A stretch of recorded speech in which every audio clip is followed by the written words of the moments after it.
Hello students, आज इस video में हम इंडस्ट्रीज़ चैप्टर का लास्ट पार्ट कवर करेंगे। That is cotton textile industries के बारे में हम पढ़ेंगे। तो ठीक है, इसको स्टार्ट करते हैं। Weaving cloth from yarn is an ancient art. आपको पता है कि जब हम किसी यार्न से, जो हम फाइबर टू फैब्रिक हमने पढ़ा था चैप्टर क्लास 6 में, तो उसमें क्या था, क्लास 6 या 7 में किसी में से पढ़ा था, मुझे ध्यान नहीं। तो उसमें वीविंग हमने देखा था कि क्लॉथ्स की होती है। कॉटन, वुल, सिल्क, जूट, फ्लैक्स, ये सारे जो नेचुरल हमको फाइबर्स मिलते हैं, उससे हम यार्न बनाते हैं, फिर उससे फाइबर बनाते हैं। ठीक है, ये क्लॉथ बनाने के लिए यूज़ होते हैं। और टेक्सटाइल इंडस्ट्री को भी हम इसी बेसिस पर डिवाइड कर सकते हैं कि वो किस रॉ मटेरियल को यूज़ करके कपड़ा बनाती है। ठीक है, तो फाइबर्स क्या है, रॉ मटेरियल है टेक्सटाइल इंडस्ट्रीज़ का। फाइबर्स नेचुरल भी हो सकता है और मैन मेड भी हो सकता है। नेचुरल फाइबर्स किससे मिलते हैं? वुल से, सिल्क से, कॉटन से, लिनन से और जूट से। और जो मैन मेड फाइबर्स है उसमें नायलॉन, पॉलिस्टर, एक्रिलिक और रेयॉन आता है। ठीक है, तो इस वर्ड का ओरिजिन देख लेते हैं। टेक्सटाइल कहाँ से ओरिजिन हुआ था? ये लैटिन वर्ड टेक्सेरे, जिसका मतलब होता है वीव करना। ठीक है, उससे ये लिया गया है। The cotton textile industry is one of the oldest industries in the world. ठीक है, ये भी सबसे पुरानी इंडस्ट्री। जैसे ही ह्यूमन सिविलाइजेशन ग्रो हुई, जब अर्ली मैन ने कपड़ा बनाना सीखा, मतलब एग्रीकल्चर करना सीखा, कॉटन बनाया, कपड़ा वो यूज़ करने शुरू हुए, तो एक तरीके से ओल्डेस्ट कही जा सकती है industry. Industrial revolution 18th century में हुआ था, यानी कि तब इंडस्ट्रीज ज़्यादा इस्टेब्लिश हो रही थी वर्ल्ड में। कॉटन क्लॉथ को हाथ से तब तक स्पिनिंग टेक्निक से बनाया जाता था, लूम्स में, जिसे गांधी जी बनाते थे हमारे। ठीक है, चरखा चलाते थे, उस तरीके से बनाया जाता था। लेकिन 18th सेंचुरी का जो पावर लूम्स है, उससे डेवलपमेंट मिला कॉटन टेक्सटाइल इंडस्ट्री को। पहले ब्रिटेन में हुआ, बाद में वर्ल्ड के दूसरे पार्ट में। आज इंडिया, चाइना, जापान और यूएसए ये इंपॉर्टेंट प्रोड्यूसर हैं कॉटन टेक्सटाइल्स के। इंडिया का एक बहुत ग्लोरियस ट्रेडिशन रहा है, ठीक है, कि वो अच्छी क्वालिटी का कॉटन बनाते हैं। ब्रिटिश रूल से पहले इंडिया में हाथ के बुने हुए जो क्लॉथ थे वो पहले से ही वाइड मार्केट थी, मतलब डिमांड बहुत ज़्यादा थी वर्ल्ड में। जो मसलिन्स है ढाका का, चिंजेस है वो मसूलीपट्टनम का, और कालीकोस है कालीकट का, और गोल्ड रॉड कॉटन जो कि बुरहानपुर का है, सूरत का, वडोदरा का, वो भी वाइडली जाना जाता था वर्ल्ड में अपनी क्वालिटी के लिए, डिज़ाइन के लिए। लेकिन जो प्रोडक्शन है जो हाथ से बने हुए कॉटन का, वो बहुत ज़्यादा महंगा पड़ जाता था और उसमें टाइम भी बहुत ज़्यादा लग जाता था, और इतनी ज़्यादा क्वांटिटी में कपड़ा बनाना भी मुश्किल था। इसलिए ट्रेडिशनल कॉटन टेक्सटाइल इंडस्ट्री वो इतना कंपटीशन फेस नहीं कर सकते थे न्यू टेक्सटाइल मिल्स का, क्योंकि उसमें तो मशीनें यूज़ होती थी वेस्ट की, वो वेस्ट में स्टार्ट हो गई थी, जिससे कि वो क्या करते थे, कपड़ा उनका सस्ता भी बना लेते थे और क्वालिटी फैब्रिक भी अच्छी होती थी, क्योंकि वो मशीनों को यूज़ करके बनाते थे।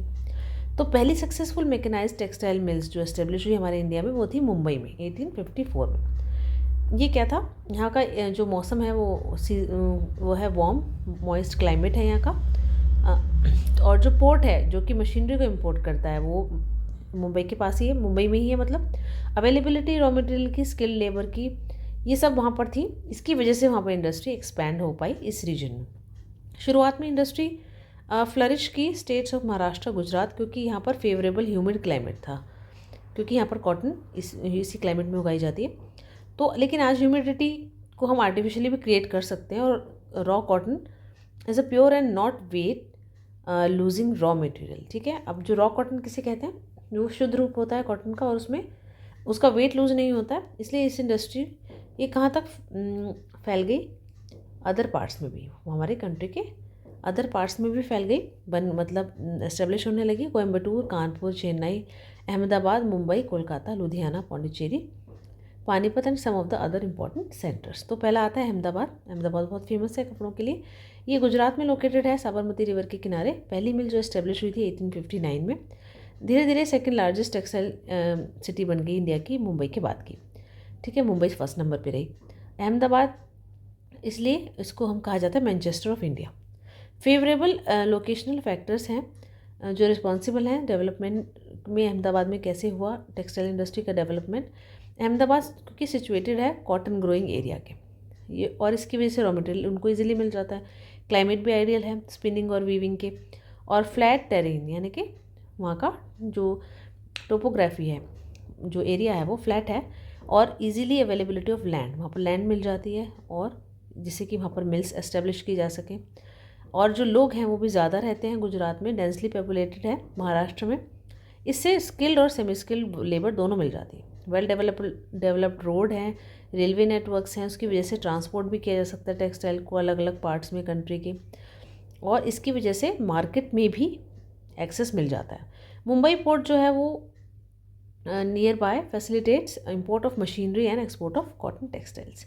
लेकिन कुछ सालों से अहमदाबाद टेक्सटाइल मिल्स में कुछ प्रॉब्लम्स आ रही हैं। कुछ टेक्सटाइल मिल्स क्या हैं वो बंद हो गई हैं। ऐसा इसलिए हुआ है क्योंकि नई टेक्सटाइल सेंटर्स कंट्री में उभरने लगे हैं, खुलने लगे हैं, और नॉन अपग्रेडेशन ऑफ मशीन्स, क्योंकि जो मशीन्स थी जो वहाँ यूज़ हो रही थी वो अपग्रेड नहीं हुई, पुरानी यूज़ हो रही थी, टेक्नोलॉजी भी अपग्रेड नहीं हुई वहाँ पर, इसलिए वहाँ पर कुछ इंडस्ट्रीज़ बंद, कुछ मिल्स बंद हो गई। ठीक है, तो अब हम वर्ल्ड के बारे में पढ़ते हैं। वर्ल्ड का कौन सा टेक्सटाइल का सेंटर इंपॉर्टेंट है? That is Osaka, that is in Japan. ये इंपॉर्टेंट टेक्सटाइल सेंटर है जापान का। इसको हम मैनचेस्टर ऑफ जापान बोलते हैं। टेक्सटाइल इंडस्ट्री डेवलप ओसाका में बहुत सारे जोग्राफिकल फैक्टर्स की वजह से हुई है, क्योंकि यहाँ पर प्लेन रीजन है ओसाका के आसपास, लैंड मिल जाती है और कॉटन मिल्स एस्टेब्लिश की जा सकती है। यहाँ पर भी वार्म ह्यूमिड क्लाइमेट है, वो भी स्पिनिंग और वीविंग के लिए अच्छा है।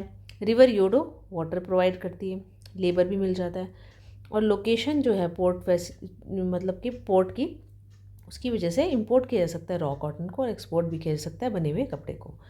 टेक्सटाइल इंडस्ट्री जो ओसाका में है वो डिपेंड करती है कम्प्लीटली इम्पोर्टेड रॉ मटेरियल्स, यानी रॉ मटेरियल को इम्पोर्ट करते हैं। कॉटन इंपोर्ट कहाँ से करते हैं? इजिप्ट से, इंडिया, चाइना, यूएसए से। और जो फिनिश प्रोडक्ट जब वो बना लेते हैं कपड़े को, वो एक्सपोर्ट कहाँ करते हैं?